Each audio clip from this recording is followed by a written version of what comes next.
They do have a timeout. Decide not to use it. Curry, way downtown. Bang! Bang! Oh, what a shot from Curry! Okay, guys, before we get into anything, what I need to do is I need to address the video yesterday where I went through and told y'all to add both Josh Hart and Malik Monk, and I got absolutely roasted in the comments. And this is what I always tell y'all. I always say, hey, if I say something stupid, let me have it in the comment section. Do not hold back. I need to be held accountable. I need to do better. And that's exactly what y'all did. So I want to give y'all a massive thank you for calling me on my BS. Because the reports that I read with Josh Hart with his thumb injury, initially I thought it was going to be a 2 to 3 week injury. That's why when everybody was dropping him, I was saying, hey, he could be an intriguing pickup because you saw the stats that he had on the previous month. And if he came back and had those type of minutes in the rotation, he could have been helpful for the fantasy basketball playoffs. Well, y'all told me in the comment section that I was wrong about that it looked like Josh Hart was going to be out for the year. So we went through, did some research, and y'all were right. So please, if you listen to me, if you did anything and went out and picked up Josh Hart, I apologize. Unless you have an IR spot, just go ahead and cut him. That is my fault, and I am sorry for that. And secondly, when people said, Mason, you don't need to be picking up Malik Monk. He's also going to be out for a very long time. That's where I have to push back a little bit. No, he looks like he's only going to be out 2 weeks. I know there are some other players intriguing in the rotation, but with Monk, we're looking at a player coming back in 2 weeks for a team that's not going to have LaMelo Ball, a team that's not going to have Gordon Hayward. No, that's going to be an impact player if he indeed comes back in that 2 week timetable. So no, we are wrong with Josh Hart. I apologize. Get off my back with Malik Monk. We are completely fine with that. And I think if you're playing in a deep format where you can make that pickup, it's going to make sense. But yeah, we had to get that out of the way. What we're going to be doing in this video is we are going to be going through, we are going to be looking at trade questions that y'all sent me on Twitter. Now, if you're not following us on Twitter by now to get additional trade questions answered, to get additional roster grades, what are you doing? Go follow us on Twitter. That way, this time next week, your questions are going to be the questions getting answered. Of course, if you want your questions answered today and you're not out in the premiere, you can always support the show on Patreon. But go down there, drop a like, leave a comment, subscribe to the channel. You know the deal. And let's pull up our first question coming out from Addy. And pretty much here, he traded Anthony Davis and Malik Beasley for Kevin Durant and Aaron Gordon. Now, I will say that this is a shallower format, so Malik Beasley isn't going to be someone that I'm extremely excited about. Not going to be someone that's making too big of a difference. And that's what we have to understand with these formats that are shallow versus the formats that are deep. Because the formats that are shallow, someone like Beasley doesn't have a whole lot of value because your options on the waiver wire are going to be significantly better. So when you're adding him to your team, you have to look at the best player available on the waiver wire and go, hey, he's not going to be a piece for me anymore. He's not going to be someone that I can go through and pick up. So you kind of have to trade him in a sense. Like you have to add him to your side of the trade and what you're giving up because that's the opportunity cost that you're losing.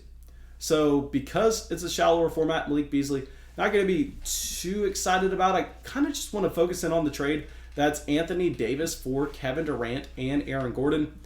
And I've been on record saying this, and I know I just kind of sound like a conspiracy theorist. I know I just kind of sound like I don't know what I'm talking about. But I think it makes a lot of sense. If you really sit down and think about it, this Brooklyn Nets team is first in the East. Kevin Durant was said to come back a lot earlier than he has. But because this team is first in the East, what is the incentive for KD to come back? What is the incentive for him to be playing minutes during the regular season? Truly, there isn't much. I am on record saying I think when he does come back, he's going to be playing a significant amount of minutes and he's going to be playing a significant amount of games because A, he's going to need to get himself ready for the NBA playoffs because this team is the title favorite. This team has more than title aspirations. They should be winning the title with the talent profile that they have. So they're going to be playing games. KD's going to be getting ready. And also their big three has barely played together all year. They're first in the East and they just haven't played together. So KD coming in, I think he's going to play a surprising amount of minutes. I think obviously he's going to be hyper productive in those minutes that he plays. That's not a hot take at all. So the Kevin Durant situation, I think, is looking better than the Anthony Davis one at this scenario. Because Anthony Davis on the flip side has a Lakers team that isn't first in the West, a Lakers team that's sliding down the Western standings, a Lakers team that is missing LeBron James. So if AD was in the same situation that you saw Kevin Durant, I mean, AD wouldn't be playing just because he wouldn't have the option, because he is legitimately hurt, and there is so much uncertainty around that injury where we just really don't know what's going on. So between these two players, I think I prefer Kevin Durant. And honestly, I don't know if it's that close, because if Anthony Davis can't come back when his team really needs him, then when he does come back, what is his workload going to look like? What are the minutes he's going to be playing? And also, he doesn't really need to come back and gel with any of his teammates. It's not like he had a James Harden, a Kyrie Irving coming in. It's not like he hasn't played basketball in 2 years. So Anthony Davis, I think, still missing games with a uncertain injury where we really don't know what's going on is a lot more concerning, given the team context that he has. Because I bet you if the Nets were 5th in the East, if James Harden and Kyrie Irving were injured, I bet you Kevin Durant would be playing basketball games right now.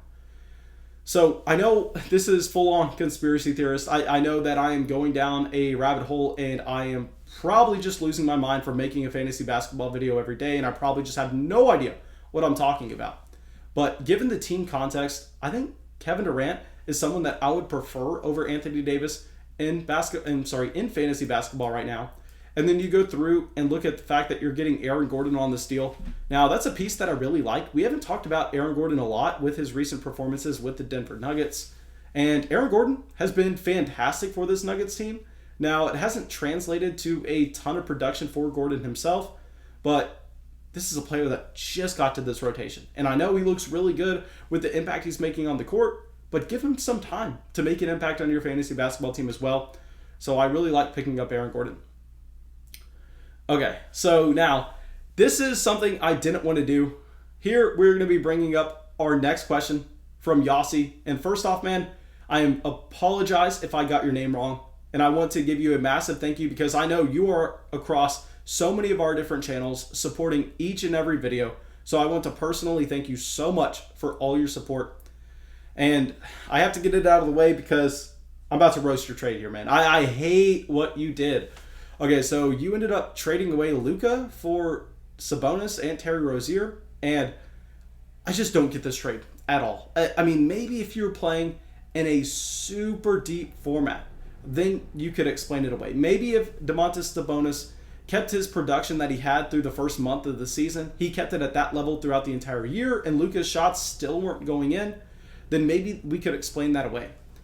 But you're just giving up so much production here, and I'm kind of worried that this is in a shallow format too, because if it's in a shallow format, that is just disgusting. And you also clarify that you made a second trade after this one, which was Sabonis and SGA for Vucevic, and this is another trade that, I mean, I just don't understand it, man. I don't like it in the slightest. I apologize. I thank you for your support, but you should not have done this. This was really bad. I mean, essentially, you traded Luka and SGA for Terry Rozier and Nikola Vucevic. I don't need to say anything more about that, man. Please, please, please be asking your trade questions in the premieres. Do not be going rampant on us and making any more deals like this. Now, let's get our next trade up here. And this is going to come from Leo. And Leo did something that, honestly, I really like. And I know a lot of people are not going to like this trade because it has a few big names in it. But, man, I think you killed it here. Trading away Ja Morant and Miles Bridges for Robert Williams and Derek White. Now, I know you hear this trade and you go, okay, Miles Bridges, pretty big name. Ja Morant, a massive, massive name. And automatically have a bias against the side that's trading that away. But picking up Robert Williams here is massive. And I know that a lot of casual fantasy basketball players aren't going to really understand this, but Robert Williams is a significantly better asset in fantasy basketball than Ja Morant. And I have to say this every single time when we talk about Ja Morant, because I have haters in the comment section coming, telling me I don't know what I'm talking about.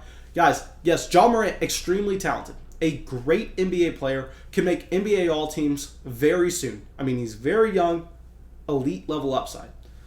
But if you're looking at his production right now, guys, it's not that good. I mean, if you just pull up some rest of season projections, they have Ja Morant as the 92nd player in value over replacement in category formats. And the problem here with Ja is, A, we know that there's pretty much going to be no rebounding. B, the three-point shot isn't necessarily a strong suit. And because he's playing on a team that isn't surrounding him with a ton of talent, the efficiency is down. You can also attribute this based on the fact that he is so young, so maybe he doesn't have the shot selection exactly where you want it. But with Ja Morant, he's just nothing close to a Robert Williams if you're looking at rest of season projections. I mean, right now, let me pull up Robert Williams so we can just go through what he's looking at category by category, and it's just in a completely different tier. So you pull up Robert Williams and you see right away that, yeah, the minutes per game aren't necessarily through the roof. And also, the points per game, not going to be matching Ja Morant. But then you look at other categories. You look at rebounds. You look at the fact that not only is he averaging 7.5 rebounds a game, but he's providing you with 2 blocks a game to go along with this, and less than a turnover and a half. And his field goal percentage is close to 70% projected for the rest of the year. So Robert Williams, a very, very exciting asset to have on your fantasy basketball team. And Derek White is as well. Now, I will say that the deep San Antonio Spurs fan inside me is a little bit biased here with Derek White. But at the same time, I think that we can all agree that he's a better asset going forward than Miles Bridges. And I know a lot of people want to get excited about Miles Bridges, especially with the minutes that have opened up in his rotation.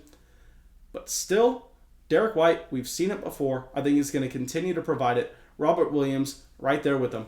I like the trade, even though I know a lot of people in the comment section are not going to. Okay, now, thank you guys. I really hope y'all enjoyed this video. I really hope y'all got something from it. As always, go down there, drop a like, leave a comment, subscribe to the channel, and I'll see y'all with the video tomorrow.